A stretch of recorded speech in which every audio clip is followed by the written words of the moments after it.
My parents secretly invited my sister to my graduation celebration. She mocked, "Didn't think you'd actually make it this time."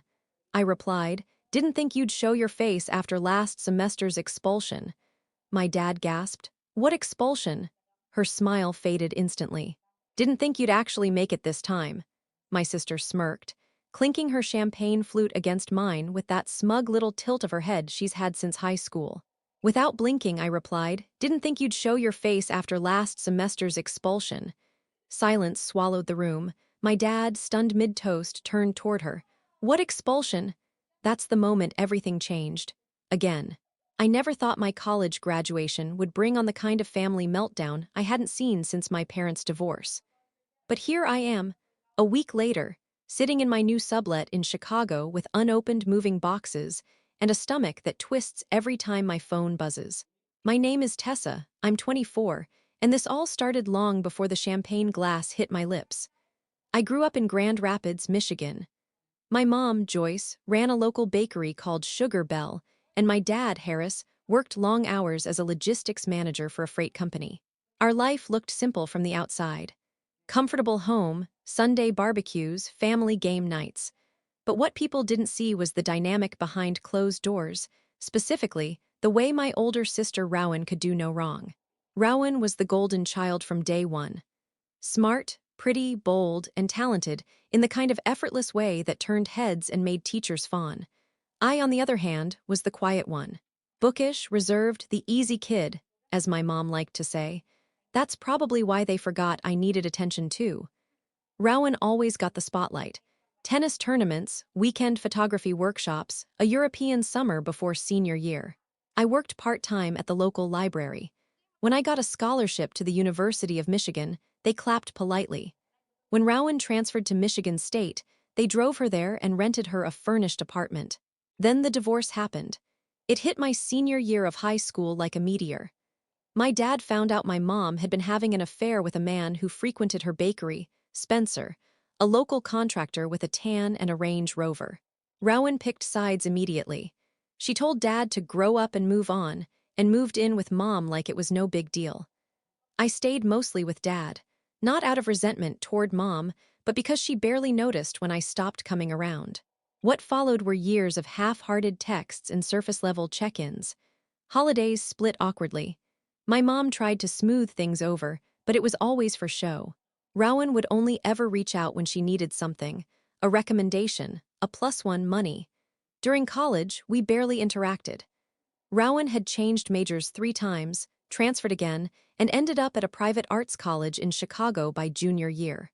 Or so she said. She'd post curated photos on Instagram from campus and galleries, but I always felt like something was off. I didn't pry. I figured whatever mess she was in wasn't my business, until it became mine. Graduation was supposed to be my moment. After everything I pushed through, working nights at the library desk, fighting burnout, surviving panic attacks, I finally made it. I wasn't planning a big celebration. I wanted something small and meaningful.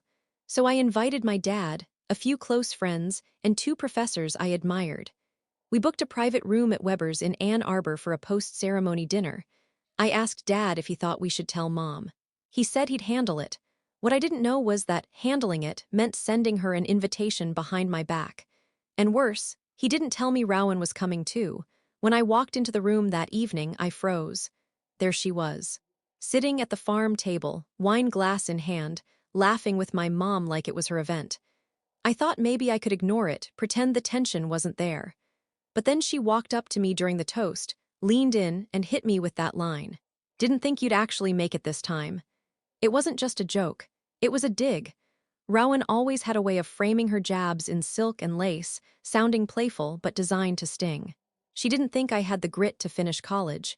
She never said it out loud, but I knew she believed it. That's when the words slipped out. I didn't plan them. I wasn't trying to ruin anything. But 4 years of hurt, resentment, and watching her get away with everything had reached a boiling point. "Didn't think you'd show your face after last semester's expulsion." The room dropped into silence. I watched my dad freeze, his fork halfway to his mouth. "What expulsion?" he asked slowly, looking at her, not me. Rowan turned white. She didn't say a word. Mom choked on her wine and stammered something about it being a misunderstanding. But it was too late. The secret was out. Apparently, Rowan had been expelled in the fall for plagiarism. She'd submitted an entire portfolio that didn't belong to her. The school launched an investigation and quietly removed her from the program. She had been living with my mom ever since, pretending to attend virtual classes and using Instagram to fake a normal student life. And my mom knew. She knew and didn't tell anyone. I hadn't meant to expose it like that. But once I did, I couldn't take it back. Rowan stormed out. She slipped out the back of the restaurant while everyone was still processing what had just happened.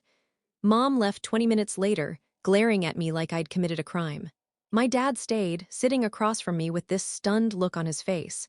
He said quietly, "Why didn't anyone tell me?" I didn't have an answer for that. I just said, "Because she knew what it would do to you." He nodded slowly and looked down at his plate. "You didn't have to say it like that." Maybe he was right. But at that moment, I felt like I had no other choice. Rowan had been walking through life shielded from consequences. Someone had to pop the bubble.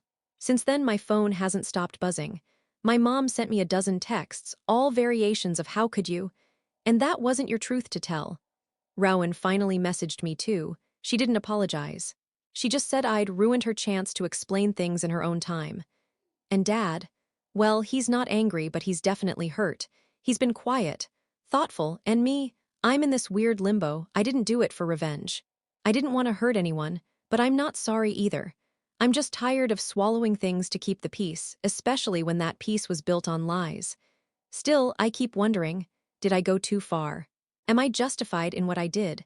Or did I just blow up years of fragile progress between all of us for one moment of honesty? And if telling the truth leaves you lonelier than the lie, was it really worth it? The days that followed were quiet in a way that felt almost unnatural. I moved to Chicago 2 days after graduation. I had accepted a research assistantship at Northwestern, working under a professor who specialized in neuroengineering. It was the kind of opportunity I'd dreamed about for years, but it felt strangely muted now. I unpacked my things in silence. The usual joy of settling into a new apartment, of putting books on a shelf, making my first grocery run, even the scent of fresh laundry, none of it felt like victory. Just the next thing. What stayed with me wasn't the awkward dinner or the look on Rowan's face. It was the sound of my dad's voice, quieter than usual, asking, "Why didn't anyone tell me?" He sounded betrayed. Not angry, but like something inside him had bent the wrong way. And now, all I could do was wait. For what, I wasn't sure. A call, an apology, a family group text where someone pretends like nothing happened. None of it came. A week after moving in, I finally replied to Rowan's message. "You've had all the time in the world to explain things, you just never thought you'd have to." She didn't respond. I didn't expect her to. That's always been our pattern. She creates the mess, I end up holding it, and then she disappears until the dust settles. My mom tried to call me the next evening. I let it ring. Then came the follow-up text. "I know you were hurt, but that wasn't the way to handle it." No acknowledgement of the years she spent shielding Rowan. No apology for keeping me in the dark. No responsibility for the tension she actively contributed to. Just judgment, and that's what stung the most. My mother had always been protective of Rowan, even when it meant turning a blind eye to things she shouldn't have. The affair, the lies, the way Rowan tore me down over and over again. She made excuses. She's under a lot of pressure. She's just lashing out. She didn't mean it like that. What about me? What pressure was I under when I worked 3 jobs to stay in school? When I sat alone in dorm rooms during holidays because I didn't want to choose between them? What excuse did I get? I thought about writing her back. I even drafted a message. Something along the lines of, "Maybe if you'd handled things back then, I wouldn't have had to." But I deleted it. I didn't want another hollow exchange. I wanted something real, and I didn't think she was capable of giving that to me right now. Instead, I poured myself into my new job. The lab became a safe place. Data didn't lie. Equations didn't twist meaning. And my supervisor, Dr. Chowdhury, was tough but fair. She respected boundaries and she noticed things. She asked if I was settling in okay, if I needed time off to handle family stuff.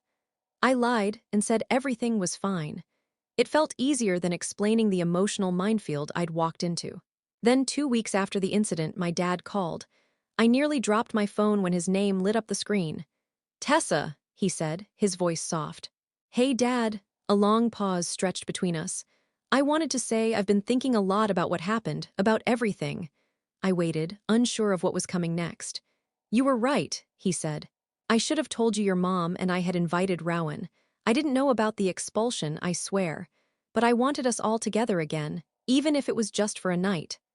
I could hear the defeat in his voice. It made me want to hug him and scream all at once. She humiliated you, he added. And you didn't start that, you just finished it. I sat down at my kitchen table, blinking back tears. I'm not mad, he continued. Just sad that it had to come to this, that the four of us can't be in the same room without something breaking. I didn't know what to say to that. He wasn't wrong. I love you, Tess, he said after a pause, and I'm proud of you. Not just for graduating, but for standing your ground. That was the first time anyone had said it out loud. We talked a little longer after that. About his new condo, my job, whether I'd gotten the apartment fully unpacked yet. It felt like slowly, gently, we were finding our way back to each other. It wasn't perfect, but it was something. A few days later, I got a handwritten letter in the mail. From Rowan.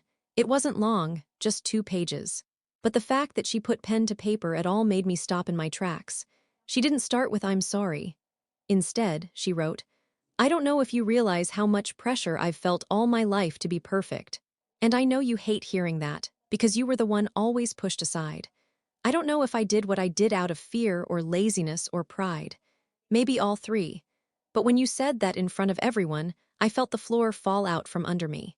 Because I knew I deserved it, I just never expected it from you. She didn't deny the expulsion. She admitted to faking her coursework. She even admitted that Mom helped her cover it up, because she couldn't handle another failure in the family. That line hit me the hardest. Failure in the family. That's how we'd been measured all along, by outcomes, by appearances, by who could keep it all together on the outside. No one cared who was falling apart inside. She ended the letter with something I never expected. You didn't ruin my life. You forced me to look at it, and I guess I should thank you for that. There was no promise to do better, no asking for forgiveness, but maybe that made it more honest than anything she'd said in years. I haven't written her back yet. I don't know if I will.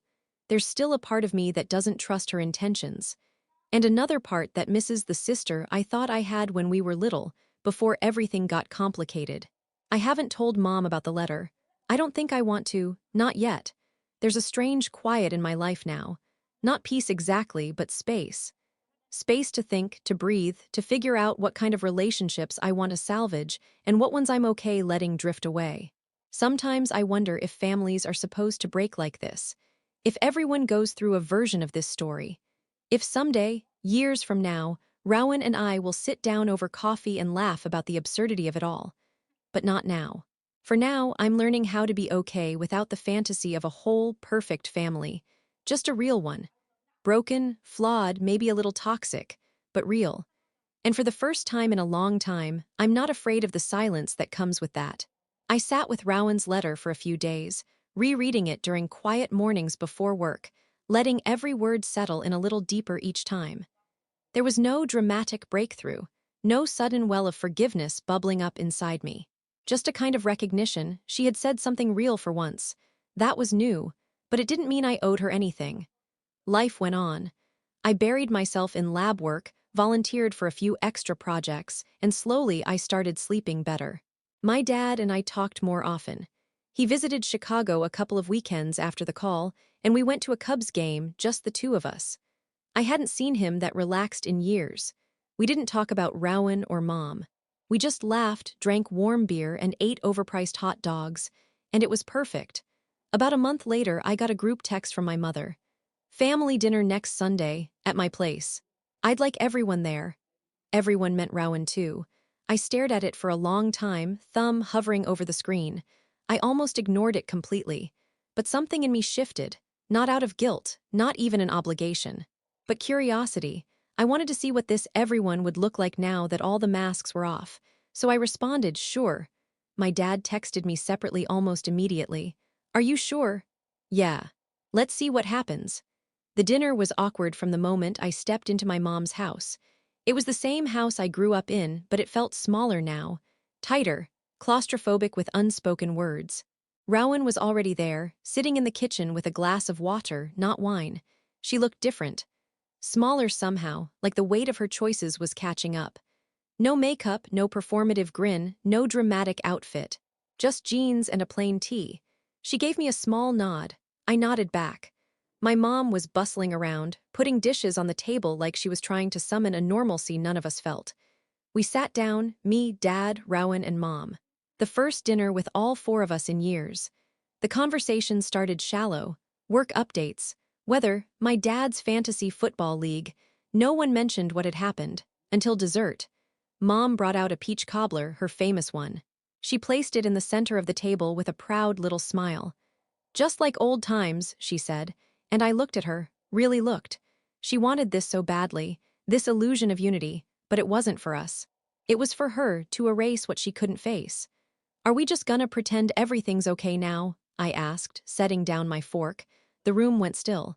Because if we are, I can leave. I don't need a cobbler to replace an apology.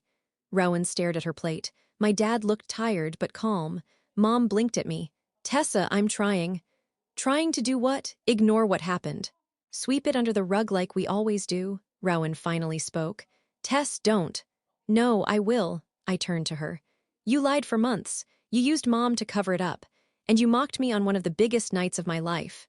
That wasn't just one mistake, that was a choice. She looked up at me, face flushed. I didn't come here to fight. I didn't either. I came here for the truth and maybe some accountability. Mom interjected. We're not perfect. Families aren't perfect. I smiled tightly. Then maybe it's time we stopped pretending we are. Rowan pushed her chair back, hands in her lap. You want accountability? Fine, I'll give it to you. She looked at Dad. I forged a transcript. That's how I stayed at that school as long as I did. It wasn't just one expulsion, it was two. First for plagiarism, then for falsifying academic records. Dad's face dropped. And I let Mom help me hide it because I didn't know what else to do. You could have heard a pin drop. I'm getting a job, she continued. A real one, not influencer garbage, not tutoring rich kids in fake SAT prep. I'm working as a cashier at a bookstore downtown, and I'm enrolling in community college next semester. Not art, general ed, and I'm paying for it myself.